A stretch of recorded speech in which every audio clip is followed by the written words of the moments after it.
Bona tarda a tothom. Benvinguts aquí a la delegació de Lleida de l'Il·lustre Col·legi de Graduats Socials de Barcelona, on amb col·laboració de la mútua fraternitat MUPRESPA hem organitzat aquesta xerrada formativa sobre la temàtica de la determinació de contingència i impugnacions de les altes.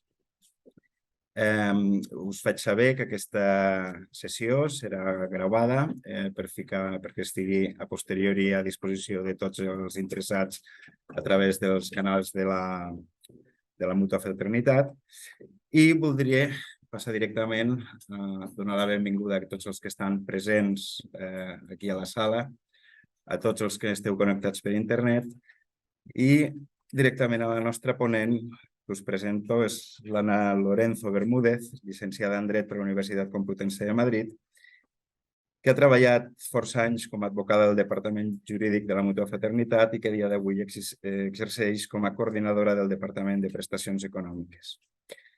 També dono la benvinguda a la Neus Pons Gisbert, graduada social i que actualment és la directora provincial de Mútua Fraternitat. Us faig saber que durant aquesta sessió podreu formular preguntes que es transmetran al final de la sessió a la nostra ponent, i també us recordaré al final que hi haurà un qüestionari de satisfacció de la sessió. Us demano, sisplau, que la complimenteu perquè ens ajuda a millorar la qualitat dels nostres actes.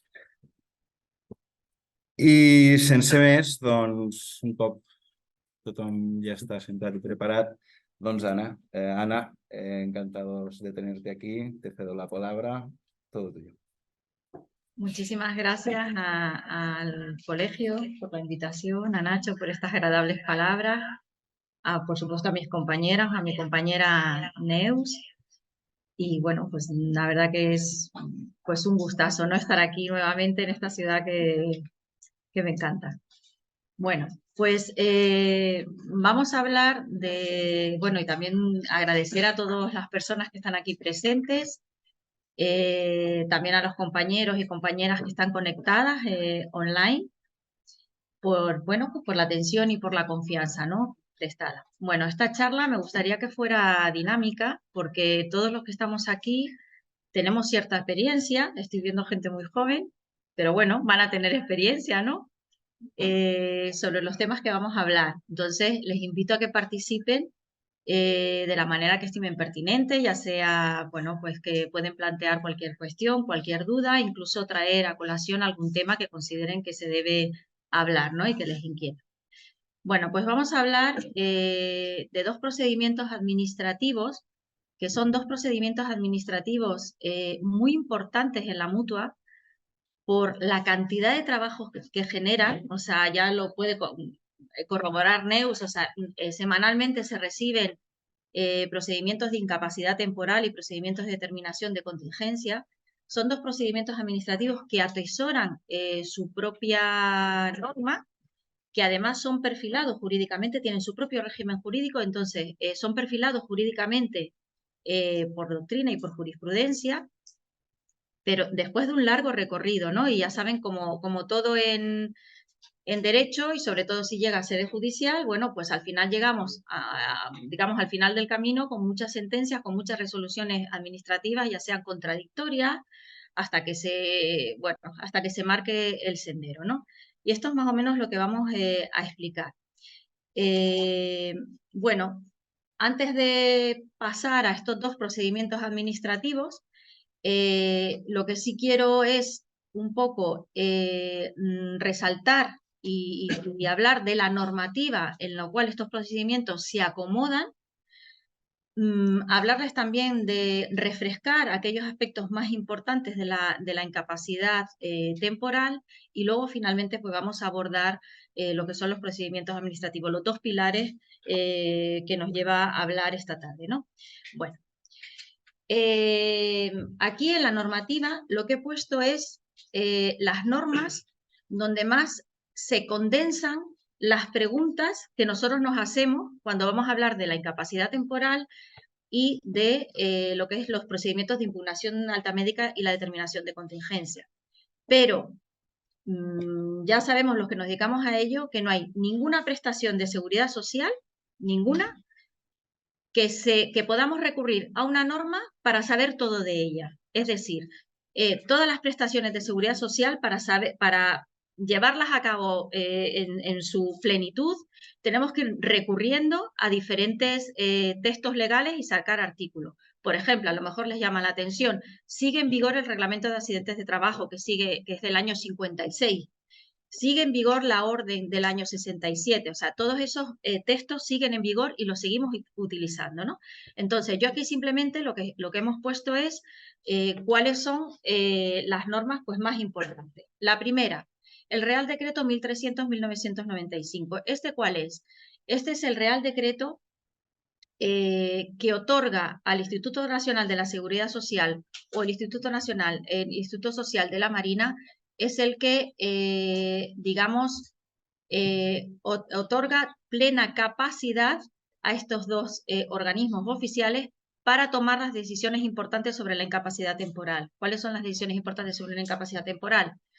Declarar los derechos económicos de una incapacidad temporal. El INS, cuando ha mediado después de una alta médica o después de una denegación de una incapacidad permanente, un trabajador, trabajadora causa baja en menos de 180 días, por misma o igual patología, debe pedir permiso al INS para volver a causar baja, ¿no? Entonces, todo esto lo encontramos en este Real Decreto, o el Instituto Social de la Marina para los trabajadores que pertenezcan a ese régimen. Otra decisión importante, la contingencia. La contingencia, el único que tiene plena decisión es el INSS, es la decisión final.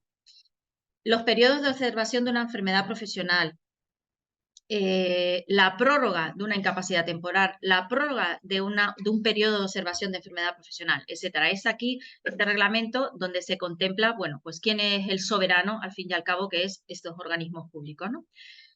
En segundo lugar, tenemos que mencionar el Real Decreto 1430-2009 de 11 de septiembre.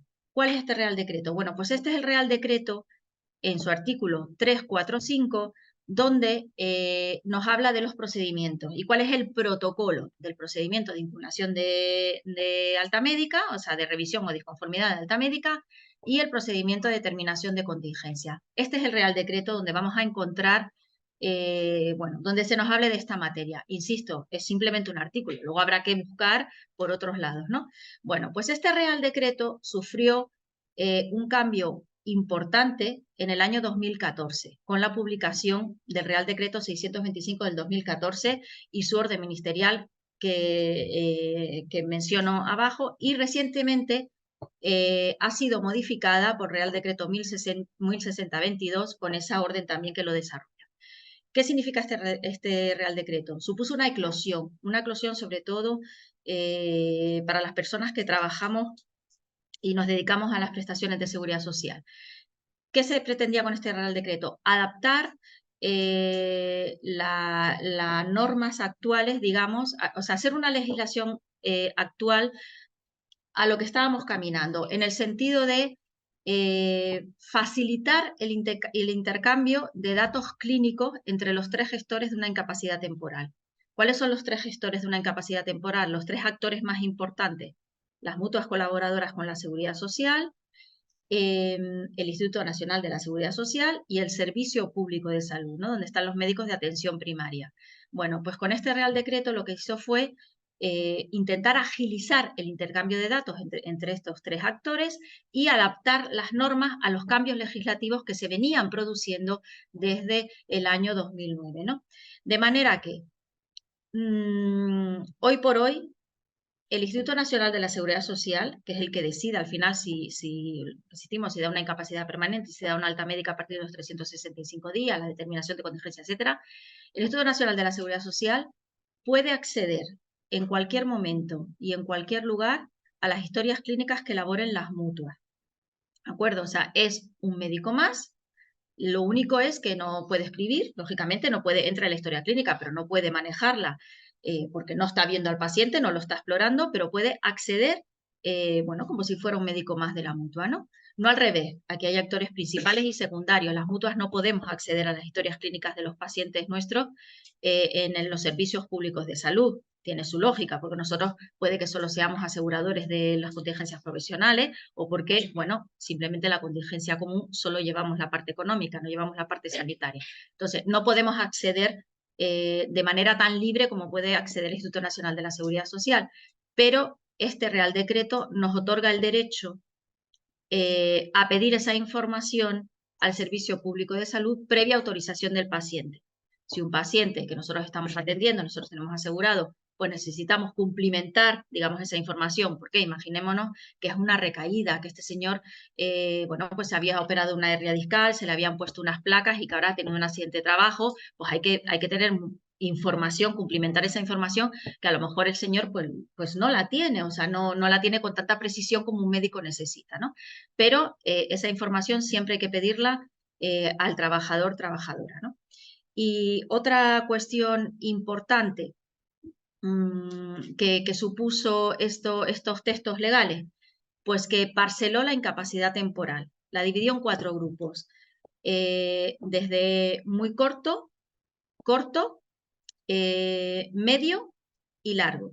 Lo dividió en procesos de incapacidad temporal por tiempo de duración que prevé el médico que va a durar ese proceso. Es decir, el proceso muy corto es un proceso de incapacidad temporal que solo dura 5 días y el proceso largo es un proceso de incapacidad temporal que el médico prevé que va a durar 61 días. Por ejemplo, ese proceso de incapacidad temporal largo puede ser, imaginemos un señor que se rompe una tibia, ¿no? Y ya sabemos que, bueno, pues que una consolidación ósea, aquí tenemos un médico presente en la sala y sabemos que una consolidación ósea pues tiene un mínimo de 2 meses, ¿no? Una tibia o 3 o lo que fuera, ¿no? Más la rehabilitación, más una serie de circunstancias, ¿no? Entonces, ¿qué hizo este Real Decreto? Bueno, pues este Real Decreto lo que hizo fue protocolizar en esos 4 grupos, o sea, dividir en esos 4 grupos y protocolizar el periodo que tenía que mediar entre primera visita médica cuando el parte médico, o sea, el médico emite el parte médico de baja. El tiempo que debe mediar entre la primera, o sea, el parte médico de baja y la primera visita médica después del parte médico de baja. Y luego el periodo que debe también mediar entre los distintos partes médicos de confirmación. Por ejemplo, en un proceso de incapacidad temporal largo, como es el de más de 61 días, que se te rompe una pierna o que has tenido un infarto, has tenido una enfermedad importante, bueno, pues los partes médicos de confirmación, el médico tiene la facultad de expedirlos en plazos de 35 días en 35 días, ¿no? Eso es lo que pone este Real Decreto.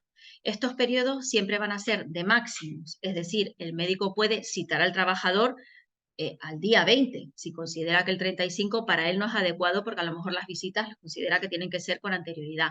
O en finales, por ejemplo, imaginémonos un señor que haya estado 4 meses de baja médica, que esté próximo a la recuperación, que ese hueso ya esté consolidado y que solo le quede una semana más de rehabilitación o le quede, bueno, no sé, unas pruebas médicas, pues no tiene el médico que esperar esos 35 días. Lógicamente dirá, bueno, pues cuando termines esta semana ya te cito y ya te doy el alta y bueno, y te incorporas a ver si puedes realizar tu trabajo con normalidad. Bueno, pues esto es lo que hizo este Real Decreto. Lo más importante para las mutuas, en el muy corto. El muy corto es el periodo de incapacidad temporal que no dura más de 5 días. En ese caso, el médico, cuando acude el paciente a consulta, el médico lo que puede hacer es, imaginémonos que es un esguince leve de cuello, un trabajador, no sé si saben lo que es un accidente in itinere, pues un trabajador que va pues, a su trabajo y simplemente, bueno, pues tiene un choque, tiene un alcance por detrás, bueno, pero leve, simplemente tiene una contractura muscular cervical y además su trabajo es sedentario, es administrativo y trabaja en una oficina, ¿no? Bueno, pues está dolorido, acude al médico, el médico ve que esa contractura es leve y dado su profesión, pues a lo mejor le dice, bueno, esto es un jueves, le dice, bueno, vamos a emitirte parte de baja médica, el lunes te doy el alta, pero como es en menos de 5 días, pues este Real Decreto faculta con ese solo acto médico que se realiza el jueves, emitir el propio jueves el parte médico de alta y el parte médico de baja y el parte médico de alta. el trabajador siempre va a tener, si imaginémonos que no está de acuerdo, siempre a fecha de alta médica, siempre podrá exigir un reconocimiento médico, ¿no? Pero bueno, esto es una opción que tiene el médico. Lógicamente el médico puede cambiar de opinión, en el sentido de, pues yo pensaba que esto era leve y resulta que no es tan leve. Al final hay que hacerte unas pruebas porque tú no te encuentras bien, porque bueno, pues se acusa otra patología, otra clínica, bueno, pues puede pasarlo del corto, del muy corto al corto, ¿no?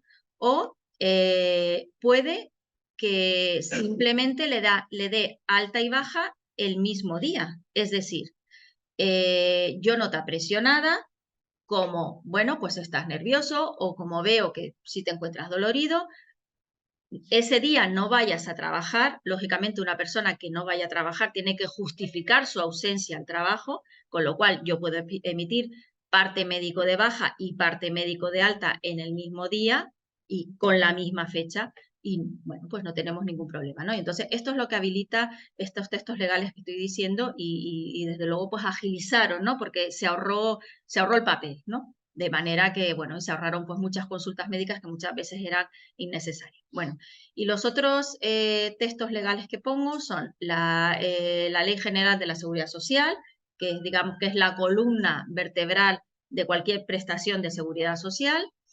Luego la Ley 36/2011, que es la ley reguladora de la jurisdicción social, o sea, toda prestación económica de la seguridad social, si queremos, si no estamos de acuerdo con la decisión que se tome en vía administrativa, se puede acudir a la vía judicial y esto es, bueno, pues la norma que lo regula y finalmente Real Decreto 2023 que se ha supuesto un cambio, sobre todo para el colegio, por todos los cambios que se han llevado a cabo, ¿no? Bueno, ¿qué es una incapacidad temporal? Bueno, pues la incapacidad temporal es la situación administrativa en la que se encuentra un trabajador en activo si causa baja médica, ¿de acuerdo? Es una prestación muy compleja y es una prestación muy compleja por lo largo, o sea, por el largo periodo de duración que tiene, que puede llegar a durar 730 días.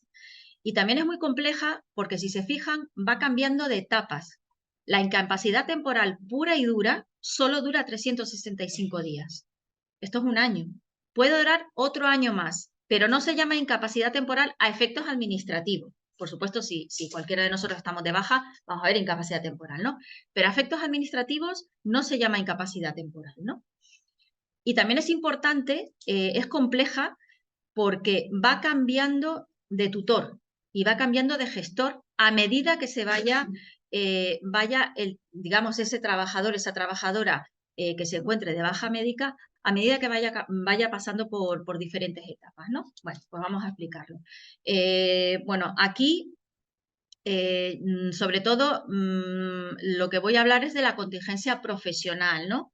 Es la experiencia que yo tengo y es lo que más manejamos desde mi punto de vista, ¿no? Entonces, vamos a hablar de lo que es la contingencia profesional, ¿no?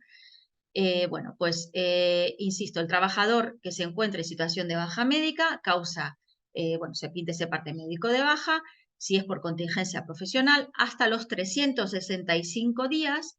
¿Quién lleva el control de la situación? Pues la mutua colaboradora con la Seguridad Social. Es decir, la mutua es la responsable de darle esa asistencia sanitaria y la mutua en menos de 365 días puede emitir el alta médica, puede suspender el pago por la razón que estime pertinente, puede aperturar un expediente de incapacidad permanente, etcétera. Digamos que es la soberana.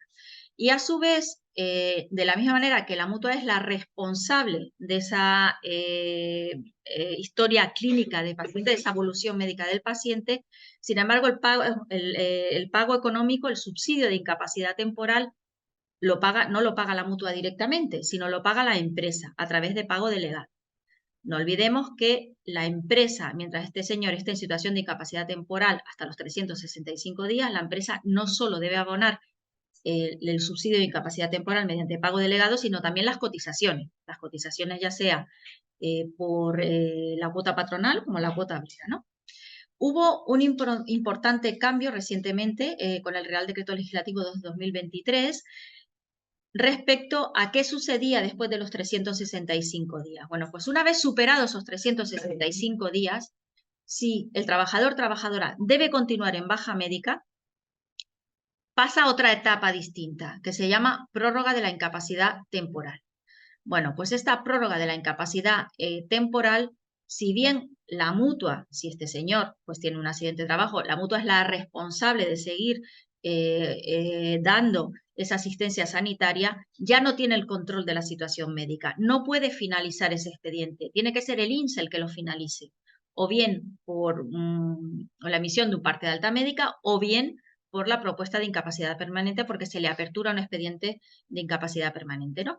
Este prórroga de IT, como máximo, se prolonga a 180 días más hasta completar los 545 días, y aquí ha habido un cambio a partir de marzo del 2023, donde la empresa sigue teniendo que abonar ese subsidio de incapacidad temporal más las cotizaciones por medio del pago delegado, ¿no? Posterior a la prórroga de incapacidad temporal, superados esos 545 días, si este señor, señora, tiene que continuar de baja médica, necesariamente su proceso no va a finalizar con una alta médica, sino va a finalizar con un expediente de incapacidad permanente. Eso no quiere decir que se le dé, o sea, pero ya necesariamente hay que tramitar un expediente de incapacidad permanente. Y esto es lo que llamamos demora de calificación. Y esta demora de calificación se divide a su vez en dos etapas, cada una de 90 días. Una se llama calificación de IP y otra se llama demora de calificación propiamente dicha, ¿no? Entonces, la calificación de IP es el tiempo, digamos, que tiene el INSS, insistir, la mutua, si recibe asistencia sanitaria, imaginemos que está en rehabilitación todavía, se le tiene que seguir dando, ¿no? El INSS es el único que puede parar, le tiene que aperturar expediente administrativo de incapacidad permanente y resolverá, ¿no? Se le da como ese margen de esos 90 días para que resuelva. Ya aquí la empresa, digamos que se desliga del trabajador, ya desaparece la relación laboral trabajador-empresa, en el sentido de que la empresa ya no paga ese subsidio de incapacidad temporal, ya lo paga la mutua colaboradora con la seguridad social, y además la empresa ya no tiene que pagar esas cotizaciones. De cara al trabajador se encontraría en situación asimilada al alta y no tendría ningún problema a la hora de futuras, digamos, prestaciones o algún complemento que sea necesario, ¿no? Pero digamos que la relación laboral desaparece. Si en esos 90 días el INSS no resuelve, pues tenemos 90 días más. ¿Para qué? Eso es lo que se llama demora de calificación pura y dura. ¿Para qué? Pues cuando se prevé que el trabajador va a mejorar o va a haber un cambio en su historia clínica. Imaginémonos, ¿no? Un trabajador que se haya roto, bueno, pues un hueso y se le haya puesto material de osteosíntesis, ¿no? Un clavo, lo que fuera. Y en el día 98 se le va a quitar. Pues entonces no se le va a calificar la IP. Normalmente lo que se va a hacer es esperar a esa retirada de ese material de osteosíntesis o esas pruebas médicas que haga falta. Entonces, digamos que esa es una potestad que tiene el INSS para prolongar este periodo, esta IT o sea, hasta los 730 días. Esto es lo bonito. En ocasiones, yo creo que no lo sabe, hay ITs que duran más de 730 días, ¿no? Porque las cosas no son tan ágiles como quisiéramos y bueno, pues dura más, ¿no? Hay acumulación de expedientes y hay acumulación de una serie de cosas. Bueno, aún así, el trabajador nunca va a estar desasistido y desde luego siempre va a poder cobrar esa incapacidad temporal aunque haya superado el plazo legal que pone la norma, ¿no? Esto al final costó, porque hay hemos tenido incluso resoluciones judiciales, lo que le decía, que hay muchísimo recorrido, donde decía que si una IT finalizaba a los 730, no se tenía por qué pagar en el 821. Pero al final, después de resoluciones judiciales mucho más a favor que en contra, esto ya está consolidado, ¿no? Bueno, pues seguimos. ¿Qué es el pago delegado? Como ha sufrido una modificación, vamos a resaltar. El pago delegado, ya saben qué es. El pago delegado es el pago que debe hacer la empresa de la incapacidad temporal, y pago directo es cuando ya se desliga el trabajador de la empresa y pasa a la mutua, ¿no? Bueno, pues el pago delegado se sigue conservando hasta el día 545. ¿Qué quiere decir esto? Que la mutua tiene que soltar, digamos, ese expediente el día 365. El día 365 ya la mutua no puede tomar esa decisión.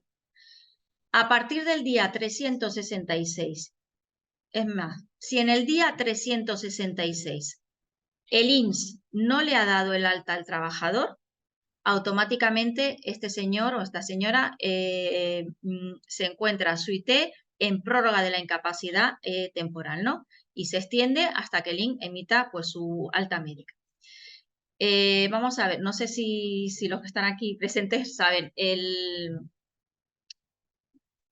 a partir del día 366, el alta médica lo toma el INS y lo puede hacer de diferentes maneras, digamos, no de diferentes maneras, sino hay diferentes protocolos, ¿no?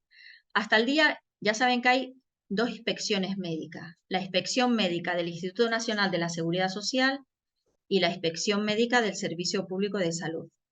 Y además está el equipo de valoración de incapacidades. Bueno, pues el día 366, ese alta superado el día 365 hasta el día 545, el alta la tiene que tomar la inspección médica del Instituto Nacional de la Seguridad Social. ¿De acuerdo? Es un médico al final que tiene que tomar la decisión. Antes lo hacía un órgano colegiado, como era el equipo de valoración de capacidades, que era un órgano donde iban, o sea, era un órgano técnico-jurídico, iban médicos y abogados, por decirlo de alguna manera, y se tomaba esa decisión conjuntamente. Ahora, con estos nuevos cambios legislativos, se entiende como al fin y al cabo, hasta los 545 días necesariamente no hay que realizar un expediente de incapacidad permanente y simplemente es ver la situación clínica que presenta un trabajador, pues el inspector médico, o sea, es una decisión puramente clínica, más que administrativa, porque no depende tampoco, digamos, de la profesión que tenga, tanto como una incapacidad permanente, etcétera, pues se entiende que el inspector médico o la inspección médica no necesita ese asesoramiento legal y que simplemente esa causa clínica, y por eso es la encargada de emitir el alta desde el día 366 hasta el día 545, ¿no? Insistimos en que si no se da de alta el día 366, el trabajador está en prórroga, ¿no? Lo normal es que no se dé alta el día 366 porque hay mucho acumulación de trabajo y vamos, habrá algunos que se den altas, pero no va a ser lo normal, ¿no? El pago delegado se extiende hasta la notificación de la alta médica, que se emita por curación o mejoría por incomparecencia dentro de esos 545 días.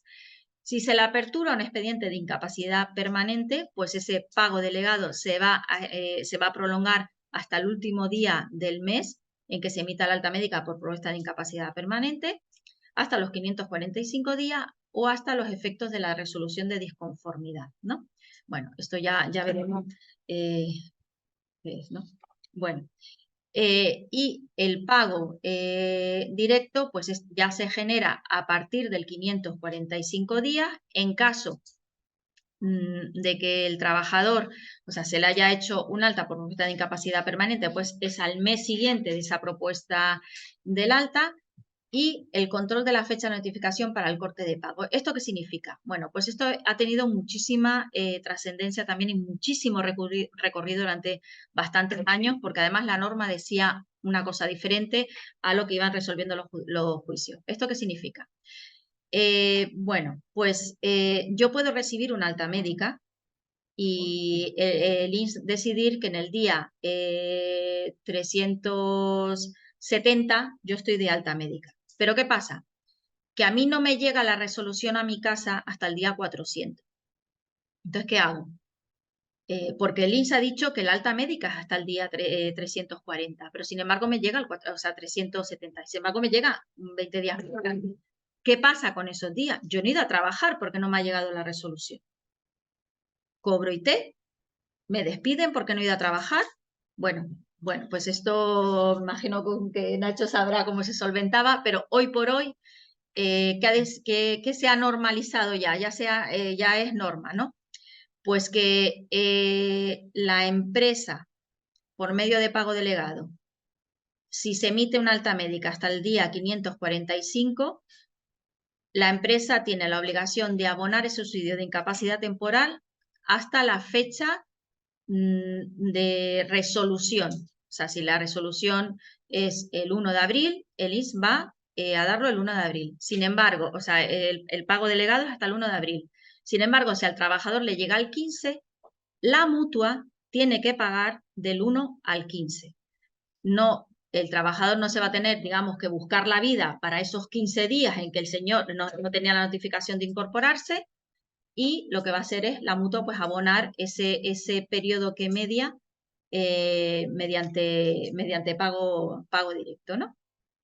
Y bueno, pues y también sucede lo mismo con cuando supera los 730 días. Había muchísimo recorrido jurídico diciendo, bueno, pues que hay una causa legal de extinción y la causa legal de extinción es lo que pone la norma, pero al final no se puede perjudicar a un trabajador que se encuentre de baja médica, ¿no? Entonces, en ese caso lo que hacemos, y además hay un criterio ya del INS que se ha lanzado, entonces, aunque ellos dicen que, bueno, en la exposición de motivos de ese criterio pone que esporádicamente algún proceso se pueda demorar más de 730 días, está claro que el trabajador, bueno, pues no se le va a desmerecer y eso lo paga y también se paga en pago directo y lo paga la mutua. Ojo, que como es pago directo lo tiene que pedir el trabajador. Esto no se va a generar automáticamente, ¿no?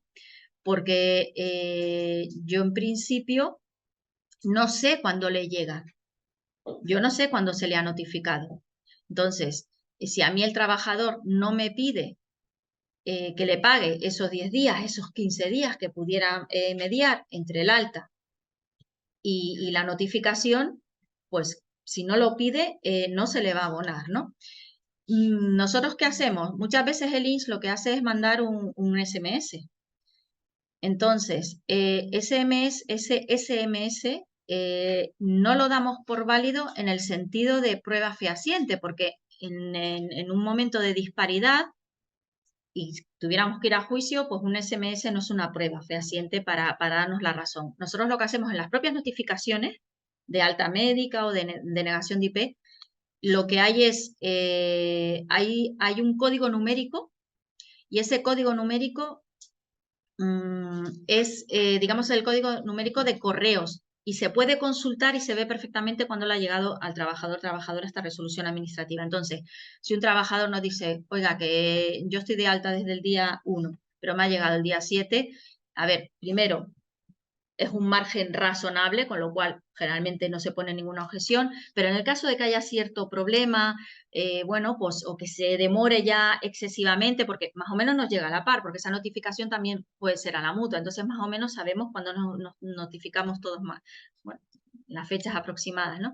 Entonces, si imaginemos que sean 20 días, que sea mucho más, o que el trabajador no haya recogido esa carta porque estaba de viaje o lo que fuera, ¿no? Pues con ese código numérico se puede ver perfectamente la trayectoria de esa resolución administrativa y cuándo se considera que efectivamente el trabajador ha estado debidamente notificado. Muchas veces hay trabajadores que con los SMS ya nos llaman y nos dicen, oye, que me han dicho que tengo que ir a trabajar, pero no me ha llegado ninguna carta.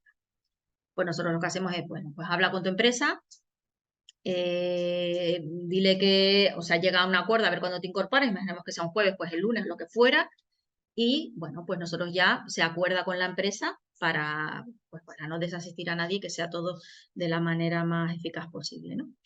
¿Qué particularidades tiene la incapacidad temporal? Bueno, pues si un trabajador en activo y por cuenta ajena causa baja médica, automáticamente digamos, se automatiza la prestación de incapacidad temporal. No es, por ejemplo, como si fuera una incapacidad permanente, que el trabajador la tiene que pedir. El trabajador, digamos que tendría que demostrar que tiene una incapacidad permanente. Aquí no. Aquí se dotan de dos características que son oficialidad y automaticidad. O sea, si tú estás de baja y eres un trabajador por cuenta ajena, le corresponde a la mutua, en este caso, pues averiguar si tienes el periodo de carencia, cuál es la base reguladora. O sea, tienen que trabajar los demás, digamos, para perfilarte esta prestación, ¿no? Pero automáticamente el trabajador adquiere el derecho. No así en los trabajadores autónomos. Los trabajadores autónomos, como no hay pago delegado, hay pago directo, tienen que demostrar, o sea, tienen que solicitar y tienen que colaborar documentalmente ellos a la hora de pedir esta prestación. Está arreglada en una norma y ahí es donde viene pues que tienen que hacer una declaración de actividad, bueno, una serie de actividades, ¿no? Son ellos los que tienen que, bueno, pues solicitar esta prestación, ¿no? En el año 22 y en el año 21 hubo dos giros jurisprudenciales muy importantes a efectos, de hecho ha llevado estos cambios legislativos, ¿no? Primero, una sentencia del 6 del 4 del 22 del Tribunal Supremo, lo que les decía antes, que superado los 365 días, pues, y además estaba dotado legislativamente, superado los 365 días, un trabajador se fijaba como alta médica la fecha de la resolución, no la fecha de la notificación. Y esto pues ya se solventó por esta sentencia y ya se ha, como les he comentado antes, pues ya se ha reglado, ¿no? Y otra sentencia también importante es una sentencia del Tribunal Supremo del 13 de enero del 21, que esto es relativo a la determinación de contingencia. ¿Esto qué es? Bueno, pues un trabajador tiene derecho a impulsar una determinación de contingencia. Yo he estado de baja médica por contingencia común, pero yo he decidido que no, que en realidad yo tengo la columna mal porque me he pasado un año cargando y descargando cajas y ese deterioro de columnas es fruto de una contingencia profesional, ¿no? Bueno, pues tiene unos plazos para reclamar esta prestación, pero aquí esta sentencia deja muy claro que se remite al artículo 53 de la Ley General de la Seguridad Social, entonces deja muy claro que se puede pedir esa determinación de contingencia, pero la fecha de los efectos económicos no es a fecha de hecho causante. Es decir, yo llevo 2 años de baja, y imaginémonos que al final el INS o los juzgados me dan la razón y me dicen que es accidente de trabajo, pero yo no voy a percibir la prestación por accidente de trabajo desde fecha de hecho causante, sino la sentencia del Tribunal Supremo dice que simplemente los efectos económicos se retrotraen 3 meses anteriores a la solicitud de esa determinación de contingencia, ¿no? Y bueno, aquí he puesto recaída recidiva porque no sé si, bueno, recaída y recidiva es lo mismo, ¿no? En términos semánticos, que es pues volver a caer enfermo. Pero administrativamente hay que distinguir entre recaída y recidiva. Recaída es, se produce una recaída cuando entre el periodo que median entre dos procesos de incapacidad temporal no superan los 180 días. Eso es una recaída. Pero si supera los 180 días, eso es una recidiva. ¿Por qué es importante? Porque si es una recaída, suma. Es decir, yo he estado un año de baja, estuve 2 meses trabajando y he vuelto a caer a causar baja médica. ¿Qué hace? Como es recaída porque no han superado los 180 días, se unen los procesos y cuenta efectos de plazo. No son plazos aislados. Por eso puede superar los 730 días en ocasiones. Por ejemplo, imaginémonos un trabajador que está un año de baja con nosotros y, bueno, pues causa baja médica 6 meses después, se considera que es contingencia común, el INS considera que es contingencia común, pero finalmente 2 años después, y sigue a lo mejor de baja año y medio, 2 años después, la sentencia, el juez considera que efectivamente derivaba de contingencia profesional, ¿no? A ser recidiva, porque había mediado más de 180 días, a lo mejor tenemos dos procesos, uno de casi 300 días y otro de 400. Eso suma más, ¿no? Con lo cual, bueno, pues de ahí eso también ha habido mucho recorrido jurídico, pero al final se ha decidido que aunque haya superado un trabajador por las razones que sea, o bien por retrasos en el proceso administrativo, o bien por posteriores acumulaciones de proceso, pues un señor puede estar de baja 800 días que no va a perder ese subsidio de incapacidad temporal, ¿no? Bueno, y ahora todo este contexto para hablar de lo que veníamos a hablar, que era de los procedimientos administrativos, ¿no? Procedimiento de impugnación de alta médica, ¿no? Hay dos procedimientos, procedimiento de revisión y procedimiento de disconformidad. Procedimiento de revisión es el procedimiento, o sea, es la impugnación de alta médica que se puede hacer ante una alta médica emitida por la mutua. Y una alta médica emitida por la mutua solo puede ser por dos cosas, por contingencia profesional y menos de 365 días. Solo para estos supuestos, nada más. Esto viene regulado en el artículo 4 del 1300 del 2009. Bueno, el 1400 de 2009. Entonces, esto son para las altas en esas condiciones y para altas por curación o por mejoría o por abandono de tratamiento, ¿no? Y por incomparecencia, que saben que también la incomparecencia es, bueno, es una misión de una alta médica que también se puede solventar por aquí si es menos de 365 días. No para las altas por informe de propuesta, porque lógicamente no tiene sentido. Las altas por informe de propuesta es cuando se va a ventilar un proceso de incapacidad permanente. Bueno, para este tipo de alta, en menos de 365 días, este es el procedimiento. ¿Quién lo puede hacer? El trabajador, que es el afectado. O sea, yo no conozco, o sea, la ley no prohíbe a nadie más, pero luego no conozco otro sujeto que no sea el propio trabajador, trabajadora, el que impugne ese alta, ¿no? ¿Dónde se hace? Pues ante la entidad gestora competente. ¿Quién es la entidad gestora competente? El INS y el Instituto Social de la Marina o el Instituto Social de la Marina en su lugar, ¿no? Plazo, 10 días hábiles. Estos 10 días hábiles es el que el trabajador puede pues impugnar el alta médica. Es muy sencillo, te descargas un impreso de esos organismos y ahí pues escribes y impugnas el alta médica. Ojo que hay que aportar la documentación médica. ¿Por qué? Para beneficio del propio trabajador. De hecho, esta norma prevé que en caso de que no se tenga la documentación médica, puedas incorporar el resguardo como que lo has pedido. ¿Por qué? Porque no hay ningún trámite, cuando impulsa el trabajo de una impugnación de alta médica, no hay ningún trámite del INS hacia el trabajador solicitando la información.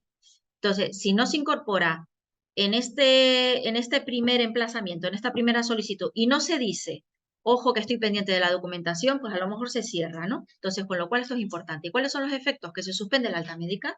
Si un trabajador impugna porque no está de acuerdo, automáticamente se le vuelve a reponer en alta médica y sigue cobrando la incapacidad temporal. Luego ya veremos lo que pasa, pero de momento se queda como estaba. Entonces, como se queda como estaba, hay que avisar a la empresa. Y el trabajador tiene la obligación de avisar a la empresa el mismo día o al día siguiente hábil. ¿Por qué? Porque es que si no la empresa va a considerar que es un alta injustificada, o sea, que no ha venido a trabajar injustificadamente.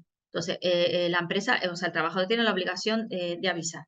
Y por toda la repercusión que puede haber, bueno, pues esto el INS se dota de carácter preferente, o sea, no se lleva con la celeridad que nos gustaría, pero sí que nos consta, vamos, cierta agilización por parte de los Institutos Nacionales de la Seguridad Social para que esto se haga de la manera más rápida posible, ¿no? Bueno, ¿y cómo es la evolución? Bueno, pues la evolución es, una vez el INS o el Instituto Social de la Marina recibe esa solicitud, pues lo comunica a la mutua colaboradora con la Seguridad Social o la empresa colaboradora, ¿no? El Instituto Social de la Marina, una vez que ya ha tramitado ese expediente, a ver, esto es lo que dice la norma, aunque ya no tiene sentido a raíz de una publicación del texto legal 1060-22, que suprime la obligación de los trabajadores de entregar los partes de baja médica hacia las empresas. Pero en teoría lo que dice la norma es que el INS se pone en contacto con la empresa, digamos, comunica esa impugnación de alta médica para que la empresa, a su vez, si tiene o sea, si le consta que el trabajador ha vuelto a causar médica por contingencia, a causar baja médica por contingencia común, pues lo comunique, ¿no?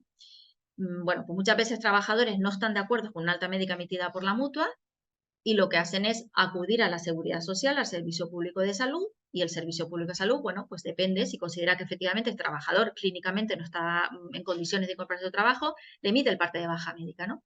Y antes de esta publicación de este texto legal de marzo, pues se enteraba antes la empresa que el propio IN. Ahora es al revés, pero bueno, esto no está derogado, con lo cual, en teoría, la empresa debe comunicar al INS esta situación, y una vez que el INS da trámite a la mutua, diciéndole, ojo que me han impugnado el alta que ha dado usted, la mutua solo tiene 4 días hábiles para hacer alegaciones y, digamos, cimentar y intentar que el INS pues, le dé la razón, ¿no? Además son 4 días hábiles improrrogables. Ya puede pasar lo que sea, que no se puede prorrogar. Tiene lógico, porque si es la mutua la que ha emitido el alta, pues oye, todos los informes médicos y todas las pruebas, pues no tiene ningún problema, ¿no? Bueno, pues una vez que la mutua se haya elaborado ese expediente, haya elaborado esas alegaciones, pues el INS, es lo que pone la norma, no siempre es así, el INS tiene 15 días para emitir la resolución. Y aquí acude al equipo de valoración de incapacidades, no a la inspección médica. ¿Quién es el equipo de valoración de incapacidades? Digamos que es un órgano técnico jurídico, lo componen médicos y lo componen juristas. Entonces, ahí se valora si efectivamente el alta fue mal dada o procede efectivamente esa emisión de alta médica, ¿no? Hace el EBI el informe preceptivo, el INS puede que le haga caso al EBI o no, normalmente le hace caso al EBI, yo en poquitas ocasiones he visto que no le haga caso, y ya, bueno, pues emite esa resolución en 15 días. Y esa resolución tiene que tener todos estos aspectos, tiene que recoger todos los aspectos que pongo, ¿no? Puede que confirme el alta médica y efectivamente diga que el 17 de marzo el alta que emitió la mutua era procedente. Como este señor, por este procedimiento, se le suspende, digamos, el alta y permanece en IT, la norma pone que todo lo percibido con posterioridad a esa fecha es prestación indebida, con lo cual debe devolver esa incapacidad temporal. Esto sí que no se ha modificado, ¿no? Y debe devolverla. Puede que el INS diga que no, que efectivamente el alta no está bien dada y que este señor, señora, tenga que seguir en situación de incapacidad temporal, con lo cual se le repone la situación y no pasa nada. Puede que, o sea, tiene la obligación también de pronunciarse sobre la determinación de contingencia. ¿Esto qué es? Imaginémonos que un señor, pues efectivamente tiene una fractura de una muñeca, pero mientras estaba de baja médica, ha tenido, pues se ha caído en su casa y además se ha roto una pierna. ¿Qué pasa? Que la muñeca sí que es accidente de trabajo, pero la pierna no. Con lo cual, puede que se conjuguen. Hay veces que es muy fácil, ¿no? Pues imaginemos que le dé un infarto, que, bueno, cosas bueno, que es muy fácil distinguir, ¿no? Entonces, hay que ver el estado del trabajador en su conjunto, pero hay que distinguir qué patologías obedecen a contingencia común o qué patologías obedecen a accidente de trabajo y por cuál patología debe estar de baja, ¿no? Generalmente es por la patología que marque, o sea, la de más gravedad, ¿no? Esto nos pasó mucho con el COVID, ¿no? Imaginemos trabajadores que estaban de baja médica, el COVID, no sé si saben que tenían una codificación especial, unas circunstancias especiales cuando causaba baja médica por COVID, entonces aquellos trabajadores que causaban baja por COVID, pero el COVID era leve, simplemente tenían que estar en casa y ya está, y poco más, pues no se les cambió la contingencia, porque estabas de baja por lo que fuera, pues por 4 días que estés con el COVID o 2 semanas, pues no pasa nada, ¿no? Pero sin embargo, aquellos trabajadores que sí precisaron ingresos hospitalarios o cualquier abordaje clínico mayor, pues se cambió la contingencia y estuvieron un periodo de contingencia común y luego volvieron, ¿no? Bueno, pues esto se tiene que pronunciar porque puede que no sea tan fácil o puede que el propio trabajador diga que impugna la alta médica porque además se le estaba tratando del codo y ahora le duele el cuello. Bueno, pues esa serie de cosas, ¿no? Puede que el INS diga, como estamos hablando de una prestación indebida en el caso de que se confirme el alta, ¿no? Y a lo mejor el INS tarda más de 15 días o 20 días en resolver o un mes. Entonces puede que el INS diga, bueno, muy bien, el alta médica la doy por buena, pero con efectos cercanos a la notificación para no perjudicar al trabajador. Y dice, bueno, pues efectivamente el alta de la mutua se emite el alta médica, pero en vez del 1 de abril, 1 de mayo. Con lo cual, bueno, pues entonces el trabajador tampoco pierde tanto y ese periodo que se ha tardado en tramitar no tiene por qué devolverlo, ¿no? Importante, ya saben que cualquier prestación de seguridad social, bueno, en general, hay que acudir, si no estamos de acuerdo con la resolución administrativa de inicio del expediente administrativo previo, hay que, si queremos acudir a la sede judicial, hay que presentar siempre reclamación previa, ¿no? Siempre se necesita una fase administrativa previa antes de ir directamente a los tribunales. Bueno, pues en este caso, aquí no hay que presentar una reclamación previa. La propia resolución que confirme o no los efectos del alta médica tiene valor de reclamación previa, con lo cual, una vez se nos diga que no, que efectivamente el alta fue bien dada, pues la opción que tiene el trabajador, digo el trabajador porque generalmente es el que sigue adelante, el que inicia estos procesos, pues tiene que acudir a demanda, ¿no? Esto es lógico porque si tú presentas una reclamación previa, pues demora más el asunto, ¿no? Segundo proceso de impugnación de alta médica, ¿no? Ya habíamos dicho que es mutua e inferior a 365 días. Hay otro procedimiento que se viene regulado en el 3 de 1479 y este es la manera de impugnar las altas médicas emitidas por las entidades gestoras. ¿Cuáles son las altas médicas que emiten las entidades gestoras? Aquellas que superen los 365 días o aquellas que sean por contingencia común. Aquí esto está regulado en ese artículo que les digo y además está matizado con estas correcciones últimas. Pero aquí hay un problema. Y es que recientemente, además lo pone en la exposición de motivos del Real Decreto 2/2023, y recientemente hemos recibido un criterio que nos ha sacado el INS y los criterios del INS para nosotros, bueno, pues son los que marcan los procedimientos. Entonces, este procedimiento de disconformidad que lleva en vigor desde el año 2014, ahora solo se va a utilizar para las altas dadas al día 366. Posterior al día 366, como esta norma nueva, 2/2023, ha dicho que si no se emite un alta al día 366, automáticamente el trabajador se encuentra en prórroga de incapacidad temporal, no puede impulsar este procedimiento de disconformidad. Con lo cual, bueno, pues sigue en vigor, pero me imagino que la utilización pues será bastante precaria porque, bueno, pues ojalá fuéramos todos tan ágiles y no tuviéramos tanta acumulación de tareas como para llevar todo así con tanta celeridad, pero en principio no. Bueno, pues aquí interviene la Seguridad Social y interviene el Servicio Público de Salud. Aquí ya no son días hábiles para la impugnación, aquí son 4 días naturales. También se descargan los modelos en la web. Es muy fácil, porque se ve enseguida. Alta médica emitida por el INS, alta médica emitida por la mutua. O sea, si alguien quiere impugnarla, no llega a la mayor complejidad. Lo que pasa es que aquí interviene el Servicio Público de Salud. Entonces, ¿qué se hace? No se presenta al INS directamente, sino se presenta ante la Inspección Médica del Servicio Público de Salud. El Servicio Público de Salud, si no dice nada, automáticamente se prorroga la situación del trabajador de baja médica 11 días. Y si dice algo, solo tiene 7 días. Si no, pues ya se considera que se ha admitido, ¿no? Bueno, y entonces, si dice algo, tiene 7 días para discrepar y el INS 7 días para contestar. Y aquí igual, ¿cuáles son los efectos? Los de la última resolución, es decir, 7 más 7, 14, o sea, 7 días para protestar el Servicio Público de Salud y 7 días para resolver. Entonces, al 7.º día, el INS dirá, pues efectivamente tenía que estar de alta.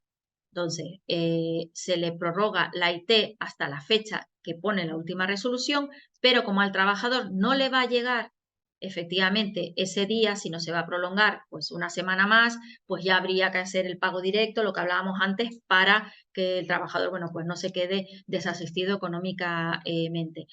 También está exento de reclamación previa, se va directamente, si no se está de acuerdo, también se va a demanda, y también tiene que avisar a la empresa que ha impulsado este procedimiento porque, insistimos, va a estar 11 días más de prórroga de incapacidad temporal. Hay una tercera vía y esa tercera vía suple. A ver, estos dos procedimientos, el de revisión y el de disconformidad, aunque esté tan regulado y haya muchísimas resoluciones administrativas y judiciales al respecto, son optativos. ¿Qué pasa? Que son mucho más ágiles y son mucho más claros. Pero el trabajador siempre se puede saltar esos dos procedimientos e ir ante una tercera vía, que es ante el juzgado. Y sobre todo ahora que el de disconformidad solo se limita al 366, con lo cual si un trabajador se le da de alta el día 368, esta es la única vía que puede realizar para bueno, pues impugnar esa alta médica. Entonces, esta es la vía judicial. Aquí tenemos 11 días hábiles para impugnar esa alta médica. No tiene efecto suspensivo, es decir, el hecho de que tú presentes una demanda ante el juzgado de lo social no te quita para que te incorpores al trabajo. Hay que presentar reclamación previa. Entonces, ¿qué se hace? Se impugna. Si en 7 días no se ha contestado, bueno, pues se presenta reclamación previa, ¿no? Entonces, aún así, se considera silencio administrativo y tenemos 20 días para interponer la demanda. Es mucho más corto este procedimiento porque tiene unas peculiaridades. ¿Por qué? Porque se dota de esa agilidad y de esa celeridad, ¿no? Entonces, esta demanda se debe formular en el plazo de 20 días hábiles. Aquí digamos, la regulación es bastante laxa porque ¿cuándo empezamos a contar los 20 días hábiles? ¿Desde la alta médica o desde que me lo notifican? Bueno, pues aquí, digamos, la norma hace un abanico, digamos, para que el trabajador que no sea por un plazo lo que me eche para atrás, ¿no? Por un defecto formal. Entonces, aquí pone que o de fecha alta médica o fecha de notificación, da igual, ¿no? Y tiene unas singularidades importantes ahora a la hora de celebrar la vista. Primero, el litisconsorcio pasivo. En cualquier procedimiento de seguridad social, los demandados, bueno, pues son de empresas, bueno, mutuas, bueno, depende también de las circunstancias, pues una serie de personas, ¿no? Del tipo socio pasivo que constituyen importantes y hay problemas de notificación, bueno, una serie de cosas, ¿no? Y aquí pues solo acudirá trabajador y la entidad responsable del pago. O sea, no nos demoramos en configurar ese litisconsorcio. Tiene urgente y tramitación preferente. Bueno, los juzgados también tienen su acumulación de trabajo, pero sí nos consta que en las propias agendas, los letrados de Administración de Justicia se dejan en las agendas huecos para cuando le vienen procesos de impugnación de alta médica, bueno, pues agilizarlo y hacerlo lo más rápido posible, ¿no? El acto de vista, pues una vez que te llega esa demanda de impugnación de alta médica, la norma dice que en 5 días se tiene que haber visto el juicio. Bueno, ya sabemos que no es del todo cierto, pero eso es lo que dice la norma. A nosotros, bueno, nosotros como personas jurídicas, bueno, cualquier persona jurídica, las mutuas lo somos, la norma te dice que el tiempo que debe mediar entre que te llega una notificación para una vista y la fecha de vista, ese tiempo no puede ser inferior a 15 días. Aquí no. Entonces, a mí no he visto nunca que nos haya llegado una demanda superior o sea, con un plazo inferior a 48 horas, ¿no? Pero superior a 48 horas sí. De repente tú tienes todo así ordenado y te dicen, tienes una vista de una impugnación de alta médica en no sé dónde el jueves, si estamos al lunes, ¿no? Entonces sí que nos cuesta a veces esa celeridad y ese interés, ¿no? Judicial porque esto se ventile lo más rápido posible, ¿no? Y no se pueden acumular acciones. Esto es importantísimo. ¿Por qué? Porque a lo mejor el trabajador pues aprovecha y dice, bueno, pues es que además de la alta médica no estoy de acuerdo con la base reguladora, porque me están aplicando una base reguladora que no es correcta, o puede haber una infracotización, no me están teniendo en cuenta este concepto. O además, mire, es que yo me caí y no solo me hice daño en la rodilla, también me hice daño en el codo. Bueno, pues no. Aquí solo se va a ventilar si el alta médica fue procedente o no o improcedente, pero no se va a ahondar en cuestiones mayores que serían, bueno, pues temas de otro proceso. La sentencia, igual, se dicta en el plazo de 3 días. Bueno, pues general, se intenta, ¿no? A nosotros nos han llegado a veces por telemática, o sea, antes había fax, va a decir como soy más antigua, pues antes nos llegaba por fax corriendo, pero ahora ya nos llega telemática a veces en el plazo de 3 días, ¿no? Y no cabe recurso, esto es importantísimo porque nos jugamos toda una carta, tanto el trabajador como la mutua, o sea, no va a haber una segunda vuelta. Entonces, si una persona impugna al alta porque considera que fue indebida, pues tendrá que llevar el perito, tendrá que llevar, bueno, pues documentos que avalen su pretensión. Y las mutuas en este caso, pues igual, ¿no? Tenemos que, bueno, pues defender nuestro criterio, ¿no? No condiciona a otros procesos, lo que hemos dicho, no se puede hablar de base, o sea, la sentencia solo se va a pronunciar sobre si fue procedente o improcedente la alta médica, nada más, ¿no? Importante, ¿qué nos dice la norma? Pues lo que pongo aquí, que como eso es un futurible, digamos, la sentencia solo va a decir el alta fue procedente o improcedente, pero no va a tener un tope. No va a decir, pues yo no sé cuándo se curará, ¿no? Entonces, ¿qué dice la norma? Pues que cuando se estime que el alta es indebida, se repone al beneficiario en esa prestación hasta que concurra una causa legal de extinción. Ya está consolidado que la causa legal de extinción no son los 730 días, que puede haber más, pero aquí puede haber dos cosas, puede haber varias cosas que los trabajadores a veces no caen, ¿no? Por ejemplo, se ha emitido un alta el 17 de mayo. Han pasado 15 días, un mes, y yo vuelvo a causar baja por contingencia común. Pero no impugno esa contingencia común, no hago una determinación de contingencia. Puede que haya ganado el proceso de abril, pero ya tengo un tope.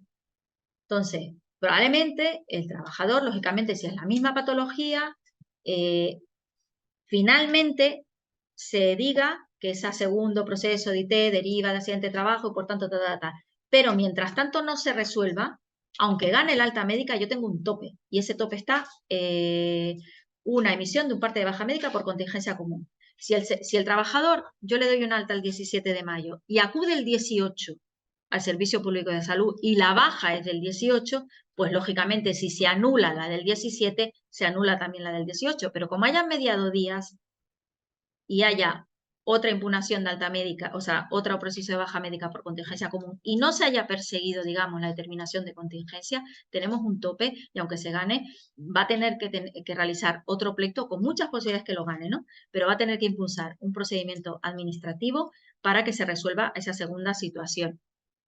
También puede pasar dos cosas, que se me ha emitido la alta médica y yo me he ido a trabajar y que finalmente 3 meses después o 4 meses después se diga que efectivamente la alta médica ha sido improcedente. Pero yo he cobrado sueldo. Yo no puedo cobrar prestación y salario.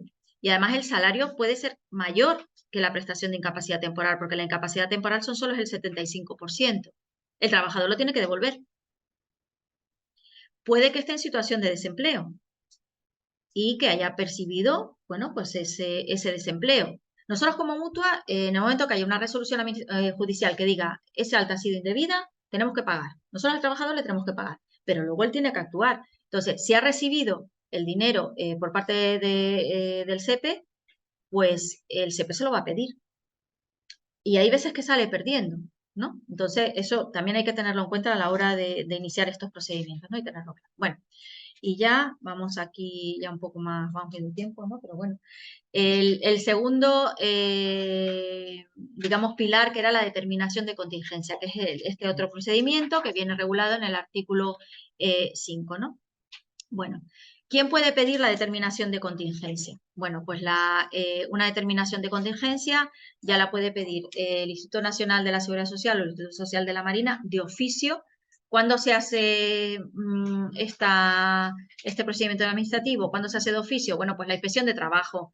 Imaginémonos que sea el propio inspector de trabajo que diga que ha habido un accidente de trabajo y que haya que iniciarse esa determinación de contingencia o cualquier otra circunstancia. Lo puede hacer el INS de oficio, lo puede hacer el trabajador, lo puede hacer la mutua, nosotros también lo hacemos porque, bueno, pues imaginémonos que un trabajador, nosotros hemos admitido un accidente de trabajo en un accidente in itinere, en un tráfico, ¿no? Un señor que haya tenido un accidente, bueno, y que todo esté en orden, pero que ya sabemos que los atestados judiciales tardan y demás. Entonces, de la documentación posterior, veamos que ese trabajador, bueno, pues haya cometido una imprudencia temeraria. ¿Por qué? Porque hizo una infracción importante o porque los informes toxicológicos así lo digan y demás, ¿no? Entonces la mutua a lo mejor ha estado asumiendo esa incapacidad temporal durante X meses o un año. Bueno, pues puede impulsar una determinación de contingencia. Tiene la obligación, porque la mutua no puede ir y ni el INS en contra de sus propios actos. Es decir, una vez que tú has admitido un parte médico de baja y te has pronunciado sobre una contingencia, si tú quieres cambiarla y vas a perjudicar en el trabajador, tienes que, digamos, iniciar el expediente, terminar en vía judicial para que eso se dé la vuelta, ¿no? Y también la empresa empleadora, ¿no? ¿Cuál es la empresa? La empresa empleadora generalmente no lo hace, ¿no? Pero es importante porque, sobre todo en temas de enfermedades profesionales. Yo me acuerdo una vez que un trabajador causó baja, fue hace muchísimo tiempo, y era un trabajador que era encargado de una mayorista de ópticas, ¿no? Y entonces el trabajador vino diciendo que tenía una enfermedad profesional, porque tenía una dermatitis importantísima en las manos, ¿no? Que se había contagiado con pegamento y tenía una dermatitis importante. Además, él no se dio cuenta, por gestos habituales, se tocó la oreja, se tocó la nariz, entonces vino, bueno, pues sí, bueno, con mucha escamación y estuvo en tratamiento, ¿no? Y bueno, pues se le corrigió bueno, pues se le curó y demás, y se le mandó a trabajar y se le pusieron pues con sus EPI, sus guantes y demás, y venía igual. Decía que no, que era imposible y que esa dermatitis, además se veía, porque la gente, bueno, pues estos trabajadores que tienen, cuando se trata de una enfermedad profesional, tiene un protocolo muy específico y se analizan, pues qué componentes, va el técnico de prevención, mira, bueno, una serie de cosas, y efectivamente, o sea, esta persona tiene alergia a este producto y este producto se utiliza en su trabajo. Al final el señor le dieron una parcial. ¿Qué pasa? Que cuando la empresa, claro, no lo vio y tampoco, como la empresa tampoco resulta perjudicada económicamente, pues bueno, ¿qué pasa? Que cuando llegó al dueño de la empresa, que era un señor que la había fundado y que ya estaba, pues un señor ya bastante mayor, montó un cólera, porque estaba indignado, porque decía, no hay una enfermedad profesional, no, esto no es posible. Además, me acuerdo que nos decía, las gafas no se pegan con pegamento, las gafas son a presión. Las únicas gafas que se pegan con pegamento son unas gafas de bucear graduadas. ¿Alguien conoce una gafa? Yo no me enteré. Bueno, que son gafas, son peticiones muy esporádicas y muy particulares, y esas gafas se dan para profesionales, para pues, la policía o para profesionales de buceo. Y este señor es el encargado. Y este señor lleva muchísimo tiempo, se formó en Alemania, porque estoy hablando hace un montón, ahora no sé si debe estar más, debe ser más habitual, ¿no? Pero yo me enteré que se hacían gafas de bucear graduadas esa vez, ¿no? Entonces, esto primero es un encargo esporádico. Y es la única gafa que se pega, claro, se pega a la goma. Se pega con guantes. Y solo se utiliza el pegamento que es mínimo para el biselado de la gafa. El contagio que pudo haber fue una distracción, o incluso decían, bueno, podría ser un autocontagio, eso ya pues es más difícil de detectar, ¿no? Pero no hay una enfermedad profesional en mi empresa. Y efectivamente, entonces fue la propia empresa la que impulsó esa determinación de contingencia y fuimos a juicio y ganó. Y el pobre señor tuvo que devolver la incapacidad permanente parcial porque es que no había, sí existía esa alergia, pero no existía, digamos, ese trabajo, porque para detectar una enfermedad profesional tienes que ver la intensidad, el tiempo, nada, era un encargo esporádico, que además él era el encargado, que se lo podía destinar a otro y que no tenía ningún sentido, ¿no? Entonces, muchas veces las empresas no hacen, yo desde luego es la única vez que lo vi, ¿no? Y era muy llamativo, las empresas no suelen hacer eso, pero sí que están habilitadas para instar una determinación de contingencia. ¿Dónde se hace? Pues igual, ante el Instituto Nacional de la Seguridad Social, el Instituto Social de la Marina. ¿Cuándo? Pues de momento que tú tengas un parte médico de baja. Si tú tienes un parte médico de baja y no estás de acuerdo con la contingencia, se puede impulsar. ¿Hasta cuándo? Esta es una pregunta que no viene contestada en el Real Decreto que regula esto, pero nos vamos a la Ley General de la Seguridad Social. Sentencia del 21. ¿Hasta cuándo? Hasta la emisión del parte médico de alta, pero los efectos retroactivos son de 3 meses, ¿no? Tenemos 5 años para recurrir, digamos, 5 años a partir del parte médico de alta, que es artículo 53 de la Ley General de la Seguridad Social. ¿Cómo? Los impresos oficiales. Se descarga de la web y también lo que dijimos antes, precaución, aportar la documentación médica. Y aquí sí que no tiene efecto hasta la resolución, o sea, hasta que no se le diga lo contrario, el trabajador está en la determinación de contingencia por la que se inició el parte médico de baja. Bueno, pues una vez reciba el INS esa solicitud, pues se le da traslado a la mutua colaboradora con la Seguridad Social, a la empresa o al Servicio Público de Salud. Y aquí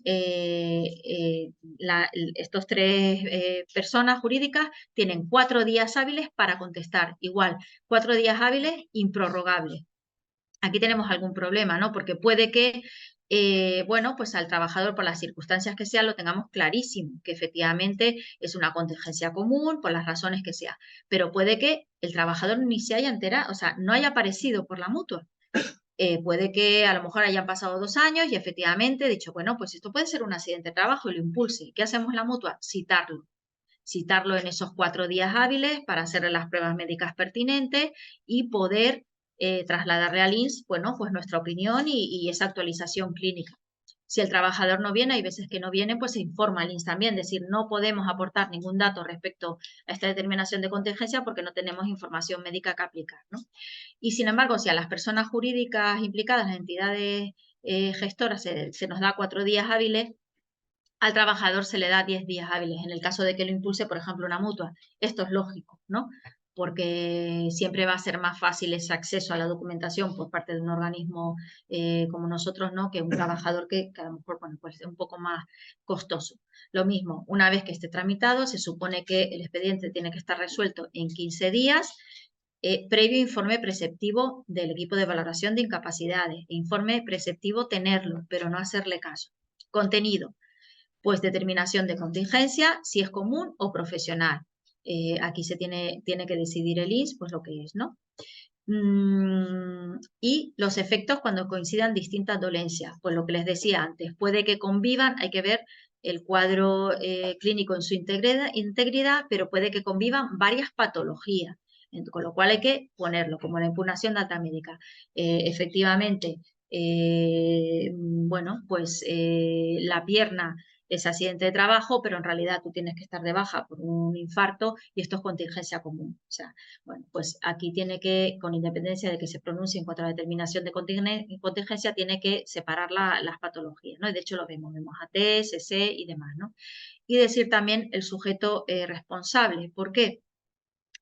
Porque imaginémonos que el INS diga que efectivamente esto es contingencia común, pero en la contingencia común la asistencia sanitaria la presta el Servicio Público de Salud y la prestación económica la presta la mutua, con lo cual tiene que decir, bueno, pues esto lo paga la asistencia médica uno, la asistencia económica, digamos, la prestación económica otro. Puede que sean varias mutuas, que este trabajador esté pluriempleado. Bueno, pues, y cuando hay un pluriempleo y es una contingencia profesional, pues quien, digamos, asiste médicamente al trabajador o trabajadora es la empresa donde ha tenido el accidente. Entonces puede que diga, bueno, pues efectivamente es una contingencia profesional, la asistencia sanitaria le corresponde a la mutua X y el pago económico a las dos, ¿no? Puede que sea una recaída. Esto afecta. ¿Por qué? Porque yo puedo tener un accidente en el año 98 y tener una recaída en el 2010. Entonces, ambas mutuas van a ser responsables de ese pago.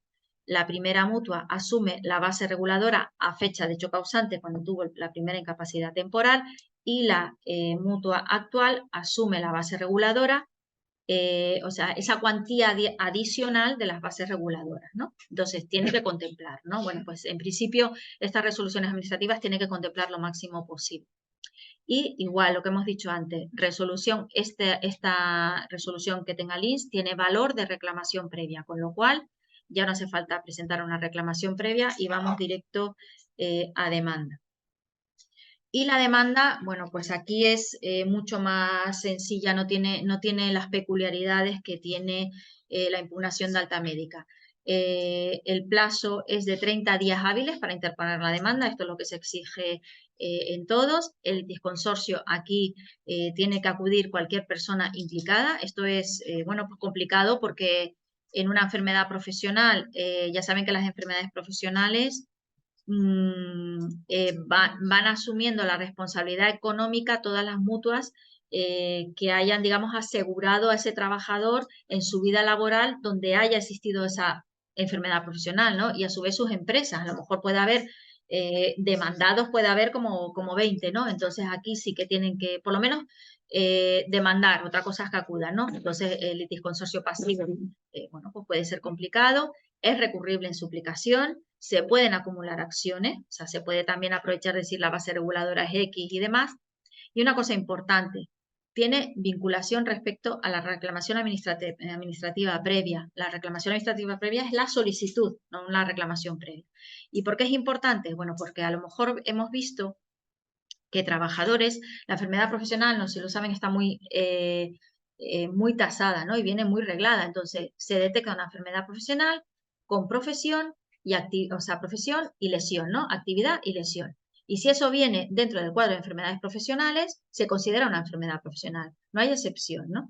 Entonces, hay enfermedades del trabajo que son enfermedades profesionales, no son actos súbitos como puede ser un accidente de trabajo, son enfermedades contraídas a lo largo digamos, del desarrollo laboral, pero no están catalogadas como enfermedades profesionales, ¿no? Por ejemplo, un mobbing, que hay veces, ¿no? Pues lo intentan. Y eso sería, por ejemplo, una enfermedad del trabajo. ¿Qué pasa? Que si el trabajador en la solicitud lo que me ha pedido es una enfermedad profesional, pero no me ha pedido un accidente de trabajo por considerar abrir la puerta a esa enfermedad del trabajo, bueno, pues luego en la demanda no lo puede pedir. Con lo cual, sus posibilidades se reducen, ¿no? Entonces, ojo con esto, que es, digamos, lo más llamativo respecto proceso administrativo, proceso judicial respecto a la determinación de contingencia, pero lo demás la habitualidad en estos procesos. Y bueno, espero que les haya aportado alguna luz y muchísimas gracias por todo, ¿vale? Gracias. Gracias. Gracias, Ana. La verdad es que es un placer tenerte aquí en el colegio porque se nota que sabes de lo que estás hablando y de tu experiencia. Se nos ha ido el tiempo, por tanto no podremos hacer muchas preguntas, pero sí que me ha llegado una que me gustaría trasladarte para que a todos nos quede ya claro del todo. Si un trabajador ha estado en un proceso de IT, siempre por parte de la mutua, contingencia profesional. Luego se va al médico de cabecera, porque nosotros ya le hemos dado el alta, consideramos que está ya curado. Se va al médico de cabecera, le da baja por CC, contingencia común. Van pasando los plazos. Y aquí a lo mejor nos perdemos. Si hemos pasado los 365 días o los 730 que hemos hablado al inicio, ¿qué podemos hacer entonces las mutuas? Pues citar al trabajador corriendo, o sea, no podemos hacer nada porque se han superado los 365 días. No podemos hacer nada desde el punto de vista para suspender esa IT. Puede que a lo mejor haya estado tanto tiempo de baja por contingencia común porque esté pendiente de una intervención quirúrgica, ya sabemos las listas de esperas y demás. Entonces, probablemente esa intervención quirúrgica se la hagamos la mutua, ¿no? Pero bueno, se le cita corriendo, se le actualiza esa historia clínica, se aborda lo que se considera que se tiene que abordar, ¿no? Porque efectivamente si estamos pendiente de una intervención quirúrgica, pues se le hace. Pero si simplemente es pues rehabilitación o estas cosas, pues también se le hace tratamiento sintomático, pero lo que sí que se intenta es trasladarlo al INS para que tome una decisión y no siga, digamos, este expediente no se demore tanto tiempo, ¿no? Ya lleva bastante tiempo demorado, pues que no se demore más de lo habitual. Lógicamente, si está, o sea, nos pasa muchísimo con las intervenciones quirúrgicas, ¿no? Entonces, lógicamente, si la causa, porque este trabajador lleva tanto tiempo de baja, es una intervención quirúrgica, se le hace. Y una vez se le finaliza el tratamiento, pues ya pasa al INS. Si no, si es simplemente rehabilitación o pruebas médicas o demás, bueno, pues se actualizan esas pruebas y también se pasa al INS para que tome una decisión. Creo que nos ha quedado a todos claro. Y otra pregunta, ¿tienen algún comportamiento especial las enfermedades profesionales? Sí. A ver, hay la idea de que las enfermedades profesionales no se declaran, que se simula bajo accidente, se simula, bueno, pasa por accidente de trabajo enfermedades profesionales que deberían ser ya, bueno, para hacer estadísticas y demás, y que se declaran que hay una declaración inferior a las enfermedades profesionales, ¿no? Entonces, se ha impulsado y a través de las consejerías de sanidad se ha impulsado, digamos, subdivisiones encargadas de las enfermedades profesionales. Están implantadas, en algunos sitios sí que están implantadas, entonces sí que se evalúan, y en otros, bueno, pues no está tan claro, no se ha materializado, ¿no? En algunos sitios sí que me consta que, bueno, en el caso de una mutua, pues lógicamente se detecta que es una enfermedad profesional, las pruebas las tiene que hacer la mutua y entonces ya se traslada, ¿no? Pero en el caso de los servicios públicos de salud, cuando un médico de atención primaria ve que eso puede ser una enfermedad profesional, lo que está institucionalizado es que pase, digamos, a esa subdivisión y que se protocolice, ¿no? Esto pues en algunos, aquí me consta que tampoco está del todo implantado, en algunos sí que rueda, pero en otros no ruedan de manera tan habitual, pero sí hay un interés por las enfermedades profesionales, bueno, una inquietud, digamos. Y bueno, yo quería, ¿hay alguna pregunta de momento? Tú misma has abierto una del chat, no Ay, sé si es verdad que estoy al compartiendo abrirla no pantalla. quiero dejar al compañero Javier.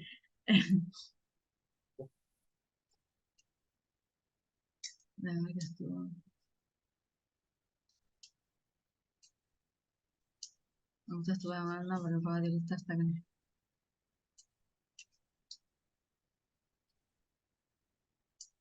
No, no hay que obligar. Es que esto es muy largo para... Lo está Sí. leyendo, sí. Mira, como vamos pasado un poquito de Sí. tiempo, casi que podríamos dar respuesta a Sí. tus preguntas Sí. luego, a posterior. ¿Te parece, Ana? Sí. Más que nada porque ya nos está marcando el calendario. Bueno, pues llegado a este punto, simplemente os quiero agradecer a tots els que esteu aquí. Gràcies per venir al Col·legi de Graduats Socials de Lleida. Esperem que us hagi estat d'interès tot el que us hem explicat. També dono gràcies a tots els que heu estat en connexió en línia i, com no, Nacho, gràcies per obrir-nos la porta, per rebre'ns i per voler compartir amb nosaltres aquesta estona. Gràcies de veritat a tots. No vull oblidar els companys que estan darrere perquè sense ells no haguéssim pogut fer aquesta connexió. Gràcies, Eva, del col·legi, Victoria, Antonio, de Fraternidad Muprespa y, como no, a nuestra central que tenemos a José Ramón y a Alba. Gracias, de verdad, a todos por hacer posible este acto. Gracias.